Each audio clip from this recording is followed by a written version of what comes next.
بسم اللہ الرحمن الرحیم۔ مجبوراً یہاں صلح کر لی،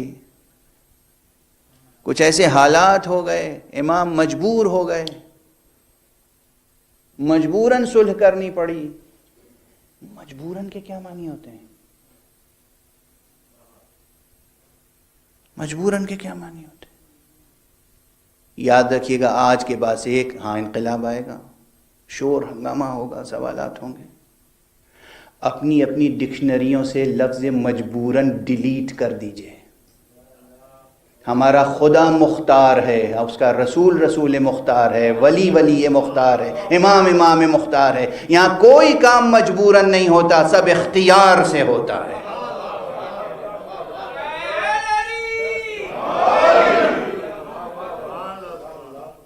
ڈیلیٹ کر دیجئے لفظ مجبوراً،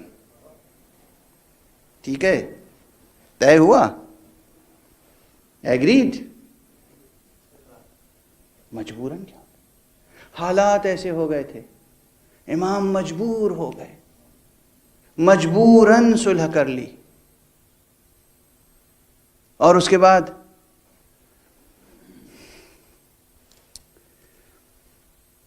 امام حسن جس رخ سے دیکھیں، ایک ادیب کی حیثیت سے، ایک خطیب کی حیثیت سے، ایک عالم کی حیثیت سے، ایک شجاع کی حیثیت سے، یعنی اپنے دور میں ایک ہادی کی حیثیت سے، ایک رہبر کی حیثیت سے، ایک عالم علم لدنی کی حیثیت سے، ایک صاحب اعجاز کی حیثیت سے، ایک صاحب اسم اعظم کی حیثیت سے۔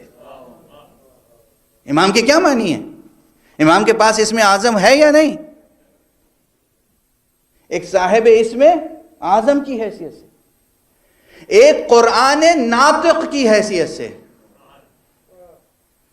ایک انسان کامل کی حیثیت سے، ایک حجت حق کی حیثیت سے۔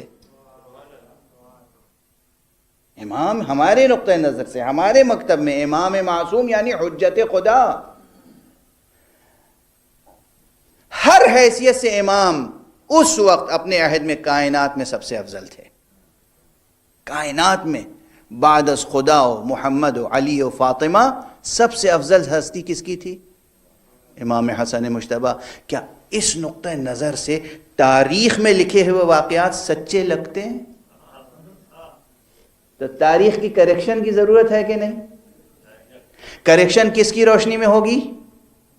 قرآن کی روشنی میں۔ تو قرآن کی ان آیتوں کو صحیح سے آپ کو سباق کے ساتھ ترجمہ کرنے کی ضرورت ہے کہ نہیں؟ ایک صلوات پڑھ دیجئے محمد و آل محمد۔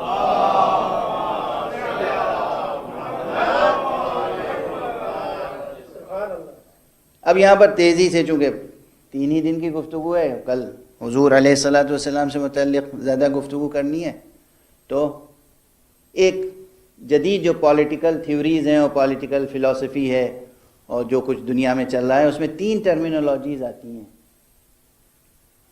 بعض ایسے لیڈر اور رہبر ہوتے ہیں جن کے پاس سافٹ پاور ہوتا ہے، وہ سافٹ پاور کے ذریعے سے عوام کی تربیت کرتے ہیں۔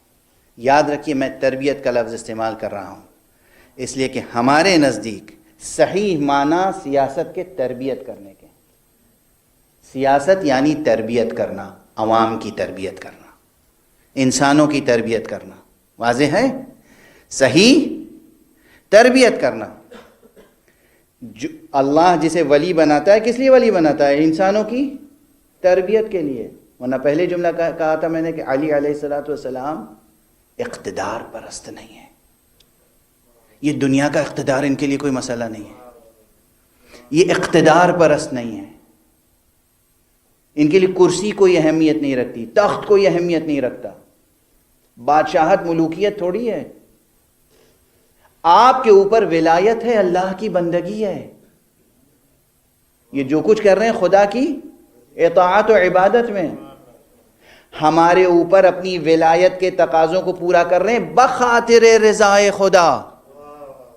تو ان کی ہر سانس جو ہے عبادت ہے۔ واضح ہے؟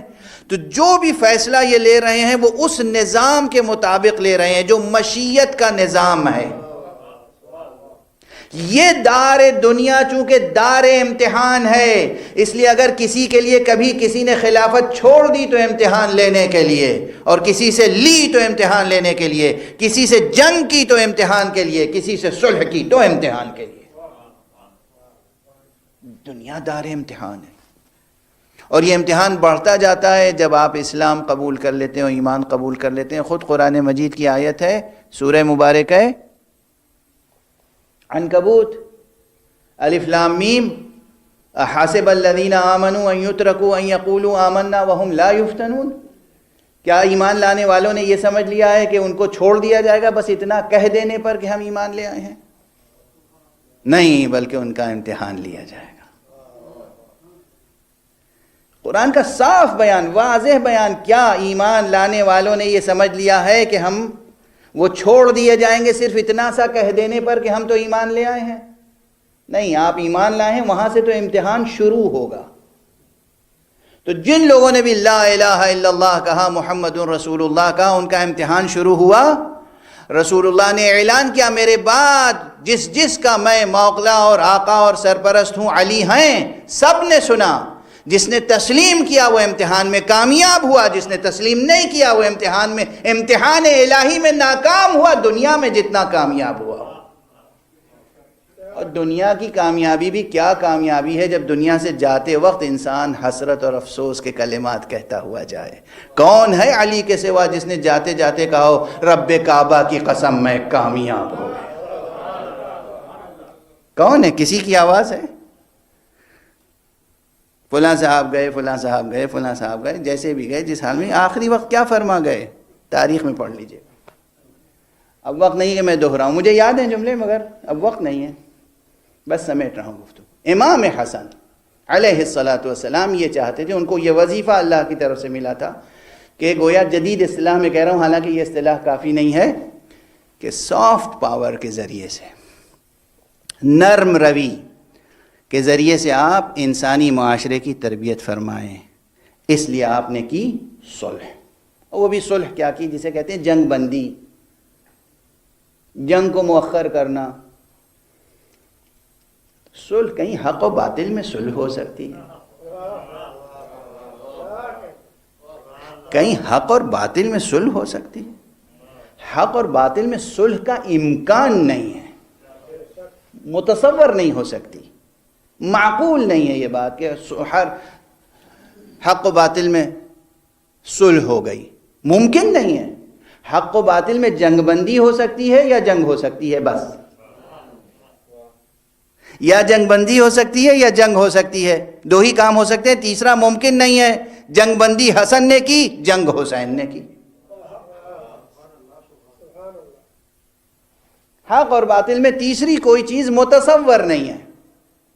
بس وقت بہت ہو گیا، بحثیں رہ گئیں۔ آج صرف عنوان روشن ہوا کسی حد تک کہ قرآن مجید کی آیتوں کی روشنی میں بعد پیغمبر کی ساری کیفیتیں روشن کی گئی ہیں۔